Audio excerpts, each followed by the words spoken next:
সাত সকালে শনি মন্দিরের সামনে থেকে অজ্ঞাত পরিচয় ব্যক্তির মৃতদেহ উদ্ধার মেমারিতে। মঙ্গলবার সকাল আনুমানিক 6টা নাগাদ পূর্ব বর্ধমান জেলার মেমারি রেল স্টেশনের কাছে শনি মন্দিরের সামনে থেকে এক অজ্ঞাত পরিচয় ব্যক্তির দেহ পড়ে থাকতে দেখে স্থানীয় ব্যবসাদার ও রেলযাত্রীরা খবর দেন মেমারি থানা ও আরপিএফকে। সকাল 9টা নাগাদ দেহ উদ্ধার করে নিয়ে যাওয়া হয় বর্ধমান জিআরপি ও শক্তিগড় আরপিএফে। স্থানীয় সূত্রে জানা যায় ব্যক্তিটির বাড়ি সম্ভবত হুগলি জেলার গুড়াপ এলাকায়। পুলিশ ঘটনার তদন্ত শুরু করেছে।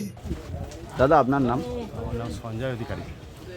এই ঘটনাটা কি ঘটেছে? ঘটনাটা আমি সকালে এসেলাম, দোকানে এলাম, এসে দেখছি ওইভাবে বাবার মন্দিরের সামনে মাথা দিয়ে শুয়ে আছে। তারপরে শুনলাম কি মারা গেছে স্ট্রোক হয়ে, এই লোকের মুখে শোনা। তারপরে দোকানে চলে এলাম, তারপরে তো দেখলাম আরপিএফ, আমাদের লোকাল থানা পুলিশ, ওরা এসে সব দেখলো, তদন্ত করলো। কোথায় বাড়ি কিছু জানা যাচ্ছে? বাড়ি ওরা একটা স্যারকে জিজ্ঞেস করলাম, স্যার কিছু খবর পেলাম, বললাম হ্যাঁ একটা অ্যাড্রেস পেলাম, ব্যাগের মধ্যে ছিল, গুড়াপে নাকি। আর কটার সময় দেখা গেছে? আমি এসেছি 6টায়।